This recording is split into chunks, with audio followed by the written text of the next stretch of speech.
Yan, what's up dribblers at mga shooters, kamusta? Kamusta po kayo? Update po tayo sa naturalization ni Benny Boatwright at Gilas Pilipinas.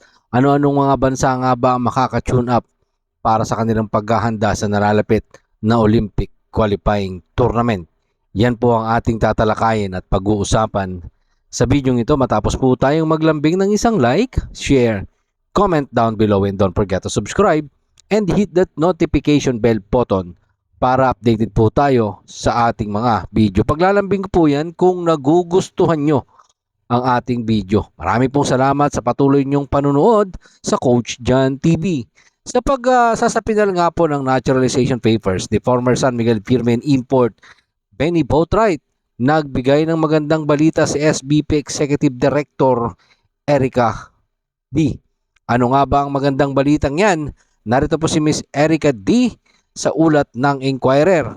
Maganda naging meeting namin kasama si Senador Francis Tolentino.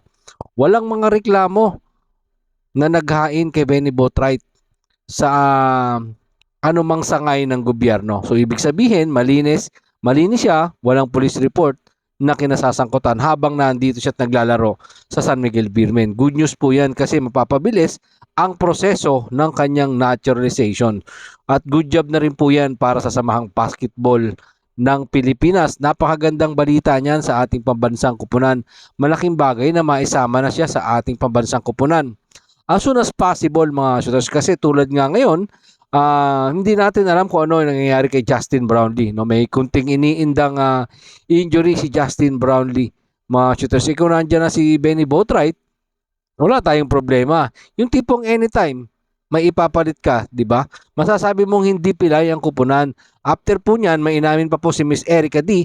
sa panayam ng media. Inaabangan nga daw po ang bakbakan ng Gilas Pilipinas at Latvia at Georgia at Gilas Pilipinas. Narito po si Miss Erica D. sa ulat ni Olmin Leiva ng Philstar. Nakahanay tayo sa Latvia at sa Georgia. Alam naman natin, parehas yan, powerhouse team. Gusto nating makita na nakikipagbakbakan ng ating pambansang kupunan na Gilas Pilipinas. Kung excited po ang Gilas Pilipinas fans, mas excited.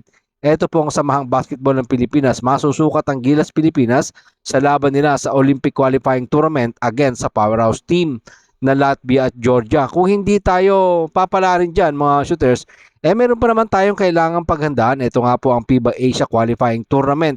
Sa November naman yan. At makikita natin, nakapanapanabik nga po yung bakbakan nga po ng number 6 no, sa world ranking na Latvia. At ito po nga number 23 na Georgia, mga shooters. Kumpiyansa sana sila. Sana magkumpiyansa itong Latvia, ganun din, at magkumpiyansa din yung Georgia para sa pakikipagsagupa dito po sa ating kupunan na Gilas Pilipinas. Magandang bintahe kasi yung mga shooters. Kung magkukumpiyansa sila sa ating pambansang kupunan na Gilas, yun po ay pag-aanalisa ko lang kasi kung titingnan natin, malakas talaga yung mga team na yan na makakasagupa ng ating pong Gilas Pilipinas diyan sa Olympic qualifying tournament. Pero para sa akin, basta tiwala lang tayo sa magiging game plan ni Coach Tim Cone at kakayanin ng mga players yan. Yung execution ng mixed triangle offense ni Coach Tim Cone.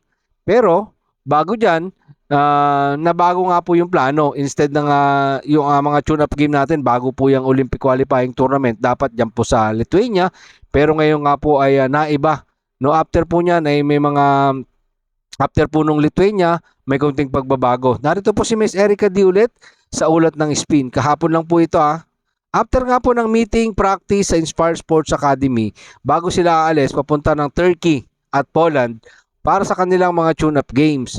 Medyo hectic ang schedule ng ating pong Gilas Pilipinas mga shooters. From Inspire Sports Academy, training ng 4 na araw, going to Turkey, going to Poland. So pagdating po nila dyan sa mga bansang yan, tulad ng Turkey, siyempre may jet lag pa yung ating Gilas Pilipinas. Sa pahinga, konti, practice, tune-up game. Again, mga shooters, 10 araw lang po yung paghahanda ng ating pong Gilas Pilipinas para sa Olympic qualifying tournament. Kaya dapat sama-sama nating ipagdasal itong ating Gilas Pilipinas na walang mangyaring injury.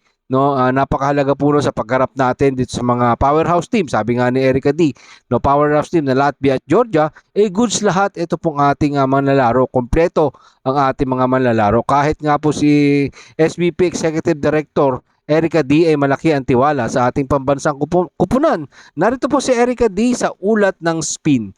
Malaki yung tiwala natin kay Coach Tim Cone. Lahat ng ginagawa niya talagang gumagana. Lahat ng working. Tapos nakuha pa niya yung best of our best talent.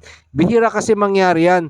Dati hirap tayo makabuo ng best player natin. Ngayon, kahit konting panahon na magkakasama sila, mabilis nilang nakukuha yung sistema ni Coach Tim Cone. Kasi mataas ang level ng mga players. Naman, mga shooters, talagang mataas ang level ng ating mga manlalaro. Ano? Tama po dito si Miss Erica D. Ngayon, mismong si Erica D, Executive Director na mismo, nagsabi na mataas ang level ng ating pong Gilas Pilipinas ngayon mga shooters. Pero medyo malaki talaga ang expectation ng ating mga kababayan, even itong SBP, no, talagang malaki expectation nila sa paghawak ni Coach Tim Cone at dito sa mga napili na 14 na manlalaro ni Coach Tim Cone para po dito sa ating Gilas Pilipinas. Well, maganda yung mindset, no, walang drama, action kaagad. At sa siyempre yung paghahanda nila talagang preparado maganda mga shooters. Even 10 days nga lang po yan. Pero naka-organize ng maayos. Ito pong paghahanda ng Gilas Pilipinas. Ganyan si Coach Tim Cone mga shooters ngayon. No? Talagang sana mapagtagumpayan ng ating pong Gilas Pilipinas. Ito pong mga hamon na kakaharapin po natin dito sa nalalapit na Olympic Qualifying Tournament. At siyempre, karangalan po nating lahat dyan once na nakapasok yung ating pong Gilas Pilipinas dyan sa Olympic mga shooters. Again maganda po yung plano ng SBP and hopefully tuloy-tuloy po ito.